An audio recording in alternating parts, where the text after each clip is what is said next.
was weak and unhappy and glad to die. The man became impatient. One day he said, "I believe I will try to write that book myself." And he did. The Man Nobody Knows, Chapter 1, The Executive. It was very late in the afternoon. If you would like to learn the measure of a man, that is the time of day to watch him. We are all half an inch taller in the morning than at night. It is fairly easy to take a large view of things when the mind is rested and the nerves are calm. But the day is a steady drain of small annoyances, and the difference in the size of men becomes hourly more apparent. The little man loses his temper. The big man takes a firmer hold. It was very late in the afternoon in Galilee.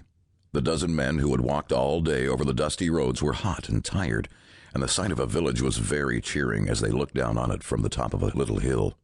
Their leader, deciding that they had gone far enough, sent 2 members of the party ahead to arrange for accommodations, while he and the others sat down by the roadside to wait.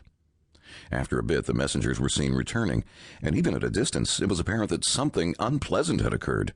Their cheeks were flushed, their voices angry, and as they came nearer, they quickened their pace, each wanting to be the first to explode the bad news.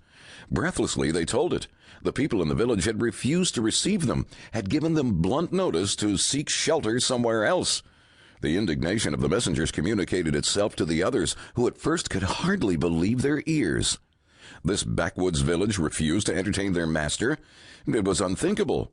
He was a famous public character in that part of the world. He had healed sick people and given freely to the poor. In the capital city, crowds had followed him enthusiastically, so that even his disciples had become men of importance, looked up to and talked about.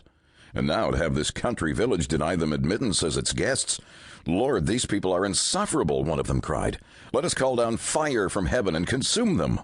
The others joined in with enthusiasm. Fire from heaven. That was the idea. Make them smart for their boorishness. Show them that they can't affront us with impunity. Come, Lord, the fire. There are times when nothing a man can say is nearly so powerful as saying nothing. Every executive knows that instinctively. To argue brings him down to the level of those with whom he argues. Silence convicts them of their folly. They wish they had not spoken so quickly. They wonder what he thinks. The lips of Jesus tightened. His fine features showed the strain of the preceding weeks, and in his eyes there was a foreshadowing of the more bitter weeks to come.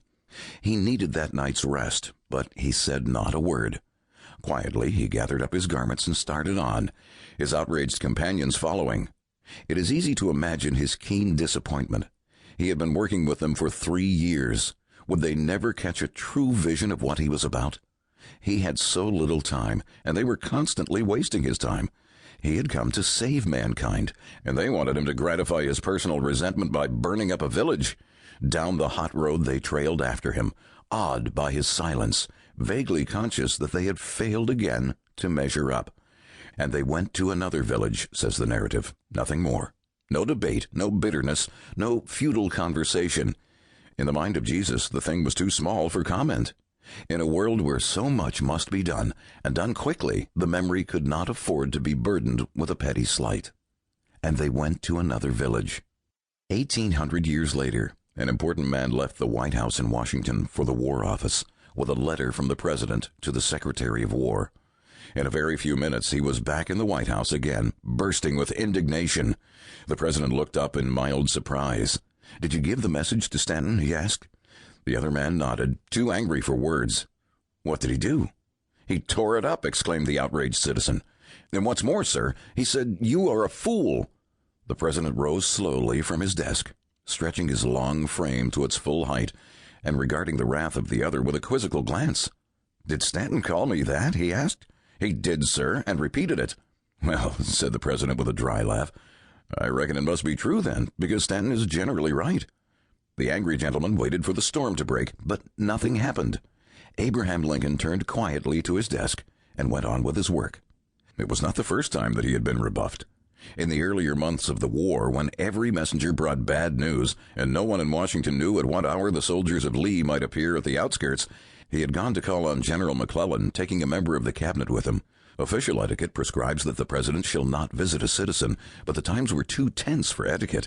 He wanted first-hand news from the only man who could give it. The general was out, and for an hour they waited in the deserted parlor. They heard his voice at last in the hall and supposed, of course,